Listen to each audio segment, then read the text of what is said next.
bonne, juste en deuxième colonne, il y a le voyou du jour. C'est devenu le grand rendez-vous photographique de l'année en France, mais pas seulement, hein, parce que dans le monde entier, maintenant, ça devient un rendez-vous qui compte, ça commence, oh, ça oui. commence à venir. Il a fallu du temps, mais ça commence. Oh, bah, 19e, ça fait 19 ans, donc... Ah ben oui, ça commence à faire, oui. Ouais. Alors, ça se tient maintenant sous le Grand Palais à Paris. Ça fait 5 ans que c'est... Et ça monte en gamme. C'est de plus en plus esthétique, c'est de plus en plus joli. Les stands sont clairs, lumineux, on peut déambuler facilement. Il y a eu la FIAC, on en a parlé il y a 3 semaines ici. C'est un peu la même chose. Là, c'est pour la photographie. Et effectivement, ça monte en gamme et on se rend compte, comme à la FIAC, qu'il y a moins de délire. Vous savez, avant, c'était un petit peu bizarre, la FIAC, Paris Photo, on voyait des choses un peu trash, l'art contemporain. On se rend compte que finalement, il y a un retour à l'esthétique tout à fait évident. Il y a une sorte de classicisme, on épure, on devient un peu plus... Vous voyez, on freine un petit peu quand même des cas de fer parce que je pense qu'il y a eu un problème sur le marché de l'art et ça devenait un petit peu compliqué, personne s'y retrouvait, on ne savait pas si c'était de l'art contemporain, à qui ça s'adressait.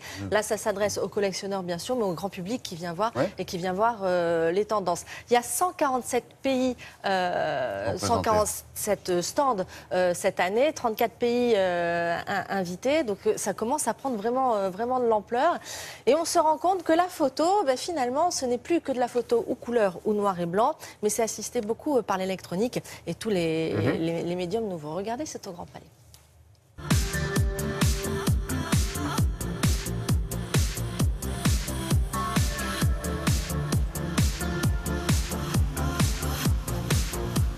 Je crois qu'il n'y a pas une tendance, mais plusieurs tendances dans la photographie.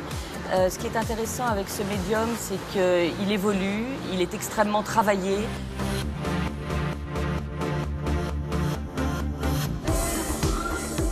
Vous allez avoir de l'avant-garde asiatique, un travail sur le matériau, des artistes qui vont également adjoindre d'autres médiums, que ce soit de la peinture, des fils de couleur. Donc c'est un médium en constante évolution. Les formats deviennent de plus en plus importants et nous permettent d'avoir une représentation de la photographie avec Gursky notamment extrêmement impressionnante.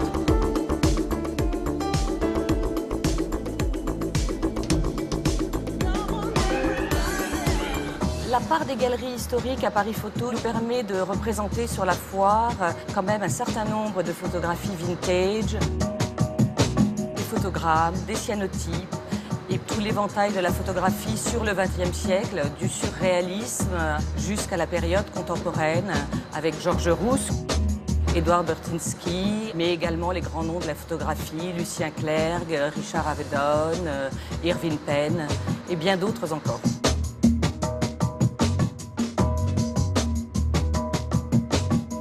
Vous allez trouver sur la foire toute une variété d'images absolument superbes. Et puis, vous allez avoir une réutilisation des techniques anciennes. Adam Fuss réutilise la technique du daguerréotype.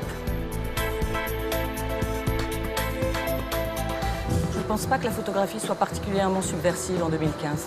Il y a bien sûr des engagements politiques, pas forcément extrêmement contemporains, mais par exemple, Gilles Caron nous présente des photographies à caractère politique. La foire est vraiment devenue un rendez-vous incontournable à Paris. J'invite vraiment le grand public à découvrir l'arrivée d'une dizaine de galeries qui présentent des œuvres sérielles et de grand format. Vous y verrez notamment 2000 Polaroids d'Araki. Le marché de la photographie se porte très très bien. Je crois que c'est vraiment un médium qui est maintenant totalement reconnu sur le marché de l'art, auquel on est tout à fait sensibilisé, beaucoup plus en tout cas qu'il y a une dizaine d'années.